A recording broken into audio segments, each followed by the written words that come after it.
आशीष हम सबको दे।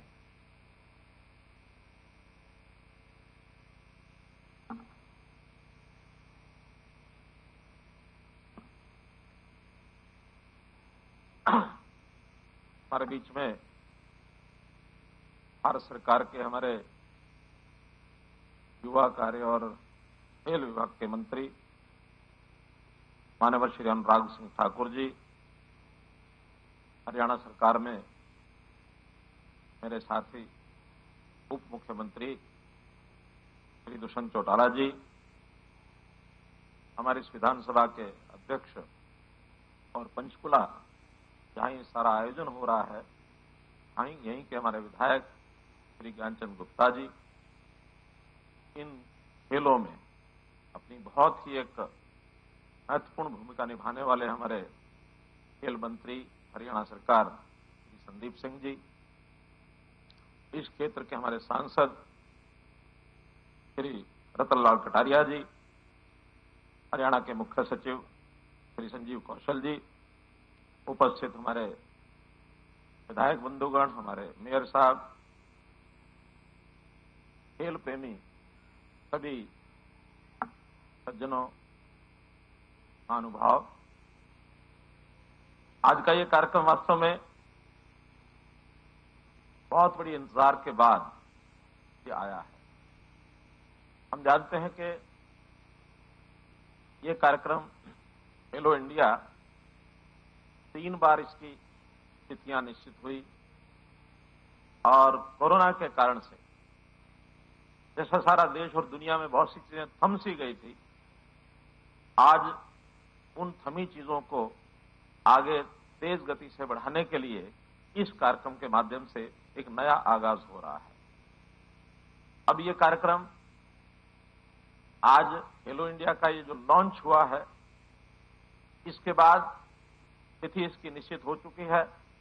4 जून सायंकाल इसका शुभारंभ होगा। जब तिथि निश्चित होती है, बहुत नजदीक आने वाली होती, तो कहते हैं उसकी उल्टी गिनती शुरू हो गई। दिनों में कहें तो आज 28 दिन 5 घंटे के बाद ये कार्यक्रम शुरू हो जाएगा। अगर घंटों में कहें तो 677 आवर्स अब ये बाकी है। और जब इस प्रकार से उल्टी गिनती प्रारंभ हो जाए, घड़ी की गति चलने लग जाए, उत्सुकता भी बढ़ती है।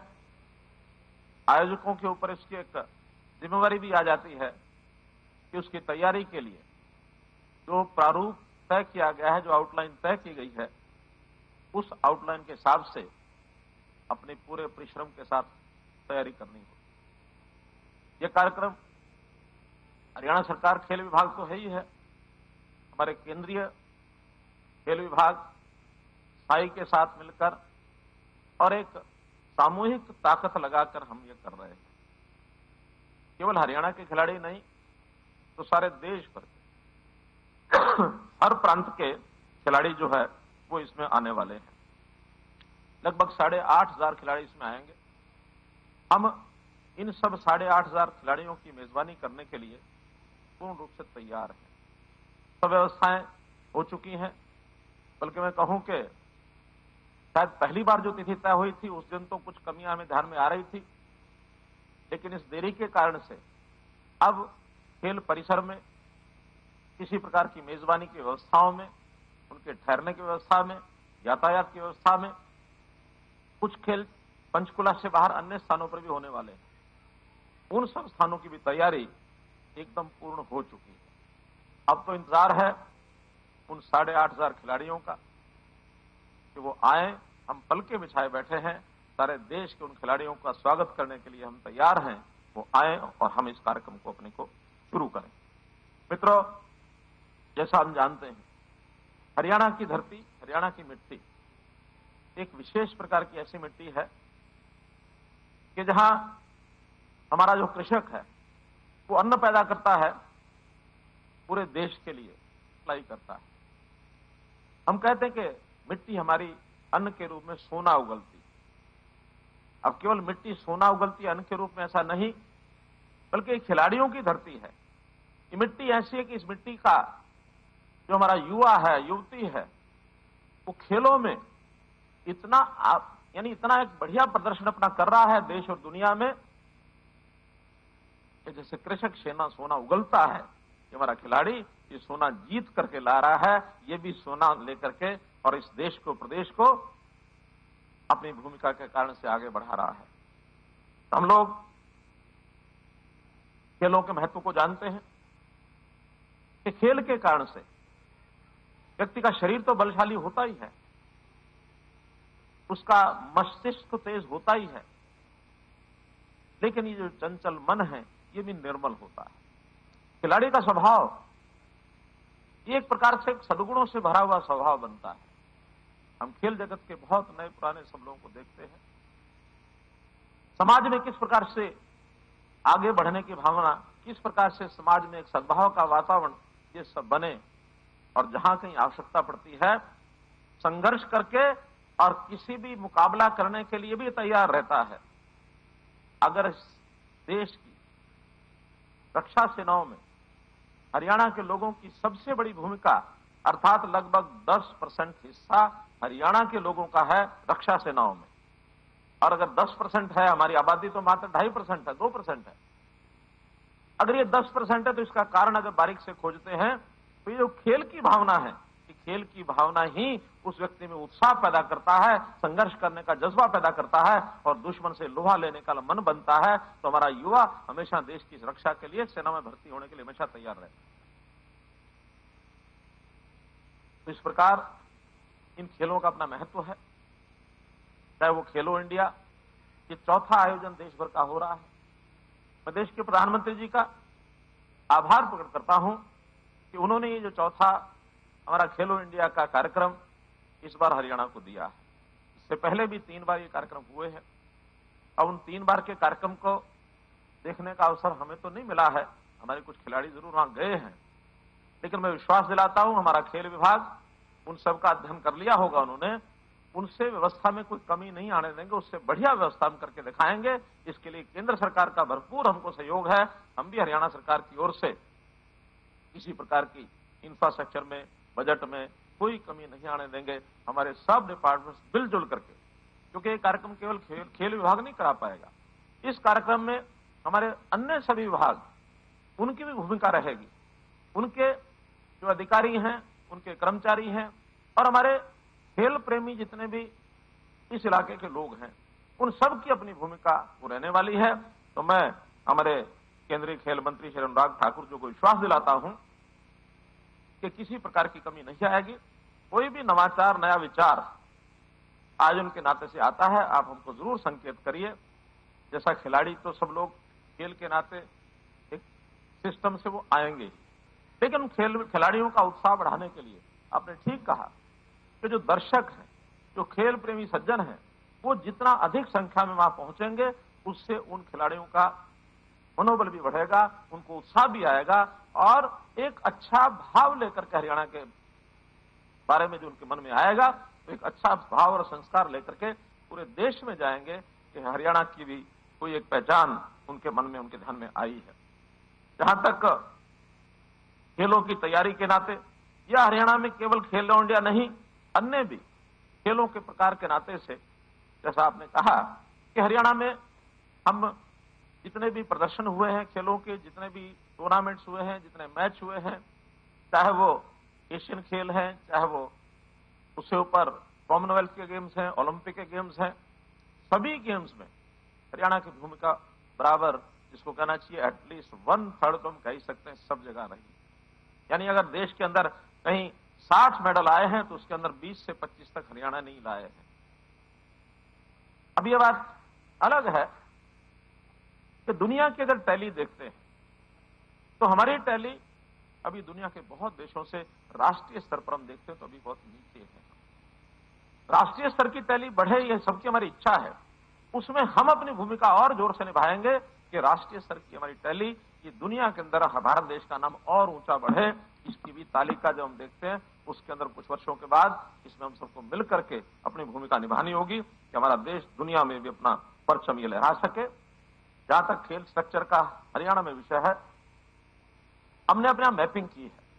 मैपिंग में गांव स्तर से लेकर ब्लॉक स्तर से लेकर जिला स्तर तक जो इंफ्रास्ट्रक्चर नीचे आवश्यक है, क्योंकि प्रारंभ नीचे से ही होगा, वो हमने पर्याप्त बनाना शुरू कर दिया। बहुत चीजें हमने पूर्ण कर भी ली है।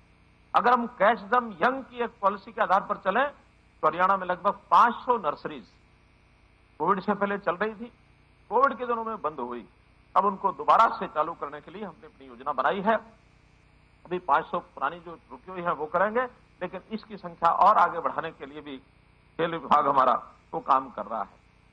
ग्राम ग्राम में हमने खेलों के मैदान, क्योंकि एक समय जब खेलों के अखाड़े होते थे, आज उसमें कुछ कमी आई है, लेकिन नए सिरे से ग्रामीण क्षेत्र के अंदर पंचायत की जमीन पर 2 एकड़ पार्कम व्यायामशाला नाम से एक हमने योजना अपनी बनाकर 1000 गांव में चिन्हित किया है कि जहां वहां का नौजवान परंपरागत खेलों के अंदर, वहां छोटे छोटे अपने अखाड़े हैं, कबड्डी का कोई खेल है, कोई बैडमिंटन का है, कोई वॉलीबॉल का है, कोई जितने उस 2 एकड़ के अंदर बनाए जा सकते हैं, ये हमने प्रारंभ कर दिया है। लगभग 550 उसमें से पार्क व्यायामशाला बन चुके, तैयार हो चुके। हर जगह हम योग का शिक्षक भी देने वाले हैं। इस बार हमारा योग विभाग 1000 योग शिक्षक, इनकी भर्ती वो चालू कर दी है, बहुत जल्दी वो प्रारंभ हो जाएगी। तो ऐसे प्रारंभिक जो भूमिका है वो इन छोटे स्थानों से शुरू होगी। फिर हमारे स्टेडियम्स, लगभग 550 स्टेडियम ऐसे हैं जो किन्हीं कारणों से बन तो गए, लेकिन उनकी संभाल नहीं हुई। उन सबकी संभाल करने के लिए हमने अपने खेल विभाग के माध्यम से जो खिलाड़ी हैं, मेडल लेके आते हैं, उनकी भूमिका एक विशेष करने वाले हैं कि उनको सरकारी नौकरी, मेडलिस्ट जितने हैं उनकी हमने पॉलिसी बनाई है खेल विभाग में कि हर, यानी जो gold medal, silver medal, bronze medal लेकर के आएगा, हर एक मेडल विनर के लिए एक निश्चित नौकरी कर दी, उसको आते ही नौकरी मिलेगी। बल्कि जो यानी इससे नीचे के भी स्तर के हमारे खिलाड़ी हैं जो केवल पार्टिसिपेंट्स हैं, या हमारे जिला लेवल के, प्रदेश लेवल के जो खेलों में अपना कुछ स्थान बनाते हैं, उनके लिए ग्रुप डी में विशेष तौर पर 10% का रिजर्वेशन भी हमने किया है। सी में भी हमने प्रारंभ कर दिया है। सी और डी के अंदर उनका जो रिजर्वेशन है, सी में 3% है और डी में 10% है। ये रिजर्वेशन भी उनको दे रहे हैं ताकि खिलाड़ी अपनी आजीविका के लिए, उसको परिवार चलाना है, उसके लिए भी कुछ वर्षों के बाद उसको एक अवसर अपना ये मिल जाए।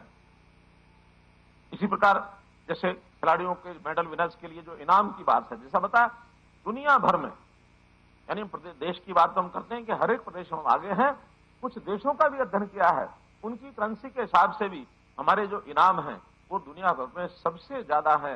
एक गोल्ड मेडलिस्ट जो ओलंपिक का है, उसको 6 करोड़ रुपया ये गोल्ड मेडलिस्ट को हम देते हैं। दुनिया की करेंसी में किसी का भी इतना बड़ा इनाम नहीं है। 6 करोड़, 4.5 करोड़, 3 करोड़, 2.5 करोड़, इस प्रकार के इनाम हम देते हैं। और अब तो जो पार्टिसिपेंट्स हैं, जिनका 15 लाख रुपया हम आने के बाद देते थे, विचार आया कि आने के बाद तो 15 लाख उनको दिया, किस काम आए किस नहीं आए।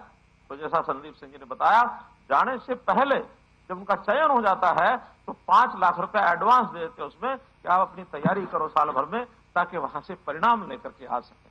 तो ऐसे जहां तक जो पुराने खिलाड़ी हैं, अवार्डी हैं, अर्जुन अवार्डी, द्रोणाचार्य अवार्डी, इनको भी अभी तक अर्जुन अवार्डी को हम 5000 रुपया मासिक देते थे, अब उसकी राशि हमने बढ़ा करके और 20,000 रुपया कर दी है। 20,000 रुपया प्रति मास उनको जो है ये एक प्रकार का पुरस्कार, ये उनको कहें कि प्रोत्साहन राशि, ये हर महीने मिलेगी। नए कुछ इसमें जोड़े हैं हमने पुरस्कार, जो भीम पुरस्कार विजेता है उनको भी पहली बार अभी शुरू किया, पहले कभी नहीं होता था। उनको भी भीम पुरस्कार वालों को 5,000 रुपया प्रति महीना ये मानदेय उनको मिलेगा। तेंजिंग नॉर्गे राष्ट्रीय साहसिक पुरस्कार को भी 20,000 रुपया प्रति महीना, ये उसमें से हम लोग आगे उसको देंगे। खेलों के इंफ्रास्ट्रक्चर के नाते, जैसा पंचकुला में ताऊ देवीलाल खेल परिसर एक प्रकार का अंतर्राष्ट्रीय स्तर का हमारा ये खेल परिसर बना है। Synthetic athletics, track, badminton hall आदि, इनका सबका नवीनीकरण किया गया है, जैसी आवश्यकता हमारी है। हम इसी प्रकार के अन्य खेल परिसर भी, करनाल है, हिसार है, रोहतक है, गुरुग्राम है, ऐसे केंद्र बनाए जाने की योजना हमारी है कि हम और इनको विस्तार दे सकें, ताकि ऐसे राष्ट्रीय स्तर के, अंतर्राष्ट्रीय स्तर के खेलों का आयोजन इन स्थानों पर भी हम करवा सकें। अंतर्राष्ट्रीय स्तर का जो इंडोर स्विमिंग पूल है, अंबाला के अंदर इसका निर्माण चालू हो गया है। एक बहुत अच्छा एक इंडोर स्विमिंग पूल बनेगा। विश्व स्तरीय प्रशिक्षण और सुविधाएं देने के लिए 5 स्पोर्ट्स सेंटर ऑफ एक्सीलेंस ये खोलने की भी हमारी योजना है। 3 राज्य स्तरीय खेल परिसर, 21 जिला स्तरीय खेल परिसर, 13 उपमंडल स्टेडियम, 163 राजीव गांधी ग्रामीण खेल परिसर, एचएसवीपी द्वारा 10 स्टेडियम अलग से बनाए जा रहे हैं। इसमें 7 swimming pool, 10 synthetic athletics track, 13 hockey turf, 1 football synthetic, 2 swimming pool, 1 synthetic athletic track. अलग से एचएसवीपी की जो योजना है, ये उनकी योजना अलग है, वो भी इसमें बना रहे हैं। पर कहने का मतलब यह है कि जितना इंफ्रास्ट्रक्चर ज्यादा होगा, उतना ही हमारे जो गांव स्तर के यानी बहुत रूट लेवल पर जो सुविधाएं देंगे, तो हर सामान्य व्यक्ति भी इसका उपयोग कर सकेगा। खेल में हम आगे बढ़ने के लिए यानी खेल को, हरियाणा को स्पोर्ट्स हब ये बनाया जाए, ऐसी हमारी योजना है, ताकि खेल का खेल होगा और युवाओं को उनको रोजगार भी मिलेगा और देश का नाम भी आगे बढ़ाने के लिए हरियाणा जितना अपना योगदान करेगा वो जरूर करेगा। तो आज इस खेलो इंडिया के इस जो लॉन्च किया गया है, चाहे इसमें मस्कट लॉन्च किया है, जर्सी लॉन्च की है, थीम सॉन्ग का लॉन्च किया है, इस अवसर पर एक आयोजन की शुरुआत आज की गई है। मैं तो इसमें भारत सरकार की, खास करके प्रधानमंत्री जी, हमारे खेल मंत्री श्री अनुराग ठाकुर जी, इनका मैं आभारी हूं, धन्यवाद करता हूं कि इस आयोजन का अवसर हमको मिला है। हर संभव प्रकार से हम इसमें आगे बढ़ाएंगे चीजों को। हरियाणा वैसे तो बहुत क्षेत्रों के अंदर, चाहे वो कृषि और खेल तो है ही है, हम आईटी युग में भी, शिक्षा में भी, सामान्य व्यक्ति के जीवन स्तर को ऊंचा उठाने के लिए भी बहुत योजनाएं कर रहे हैं। अभी 2 दिन पहले ही हमने स्कूली विद्यार्थियों को, जो 9वीं, 10वीं, 11वीं, 12वीं के बच्चे हैं, उनको टेबलेट्स देने का काम किया है। 5 लाख टेबलेट्स हम 10वीं, 11वीं, 12वीं के बच्चों को दे रहे हैं। और हरियाणा पहला स्टेट है, पहला राज्य है जिसने इतनी बड़ी संख्या में प्री लोडेड सॉफ्टवेयर के साथ उन बच्चों को, क्योंकि ये सब कोविड के कारण से ही संभव हुआ।